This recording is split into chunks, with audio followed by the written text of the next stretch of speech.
Baik, saya Evan Timothy Junior Asa dari 5TI5 ingin mempresentasikan hasil catatan materi pada materi minggu ini, yaitu tentang weighted product atau metode pengambilan keputusan multimedia MCDM untuk seleksi yang optimal. Pertama-tama kita wajib memahami terlebih dahulu tentang metode weighted product atau WP, yaitu weighted product adalah metode dalam analisis keputusan multi kriteria atau MCDA or MCDM yang menggabungkan berbagai atribut untuk menemukan pilihan yang terbaik. Metode ini menggunakan perkalian untuk menggabungkan rating dari setiap atribut, dan setiap rating itu kemudian dipangkatkan dengan bobot yang telah ditentukan.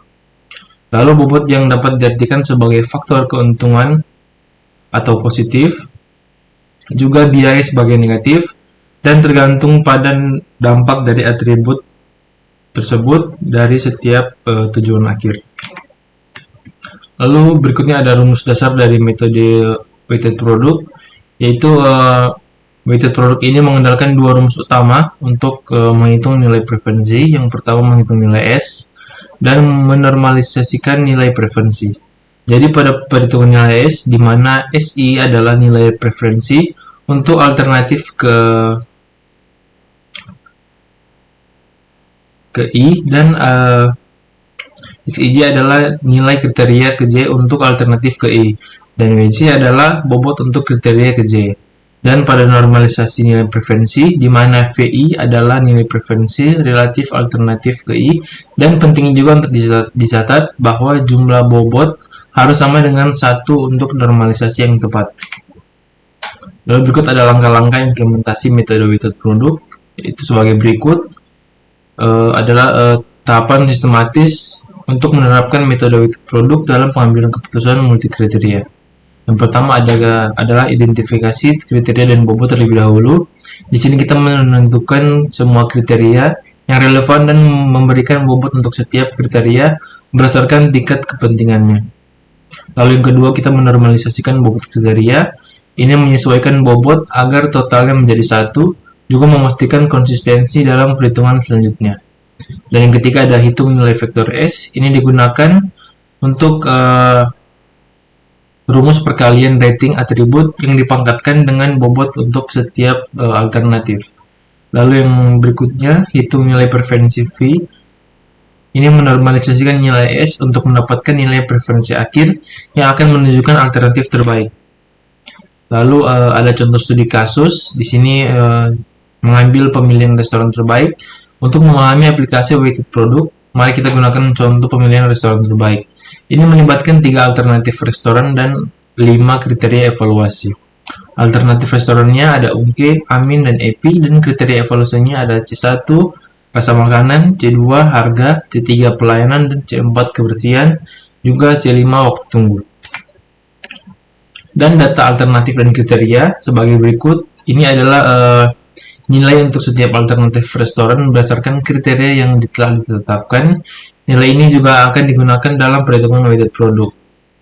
Jadi C1 hingga C5 ini mempresentasikan kriteria yang berbeda dengan nilai yang menunjukkan kinerja masing-masing restoran.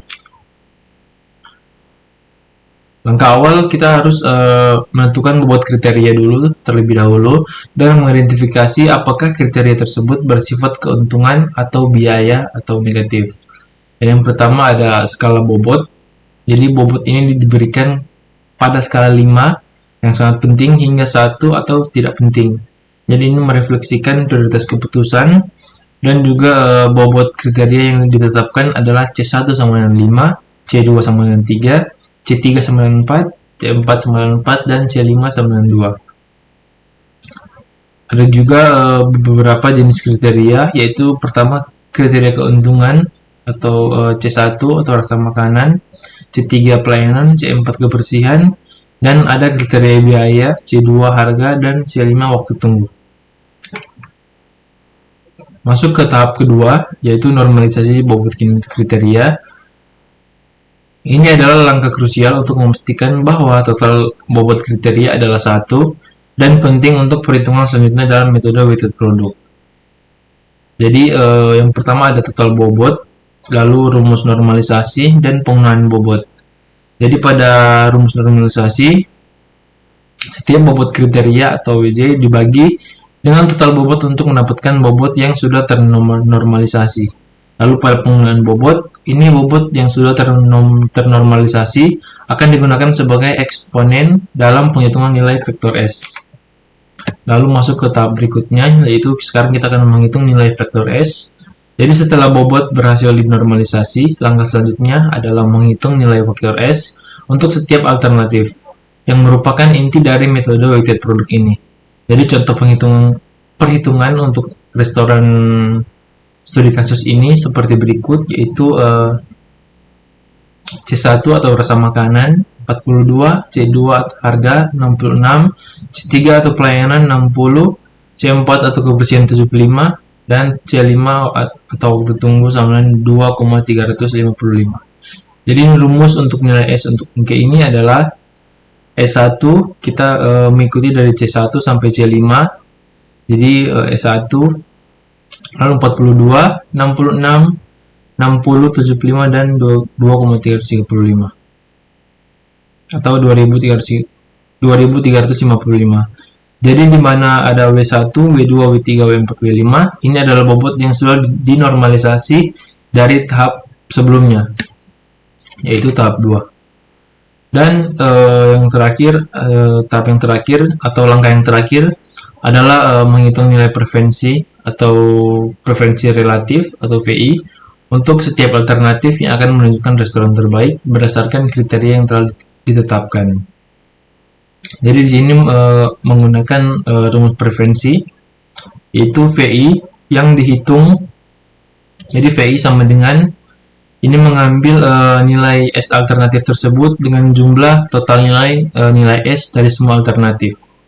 Jadi SI di dalam itu ada S1, 2 sampai 3. Dan langsung penentuan ke pilihan terbaik, yaitu alternatif dengan nilai V terbesar akan menjadi pilihan terbaik karena memiliki preferensi tertinggi berdasarkan kriteria dan bobot yang ditetapkan.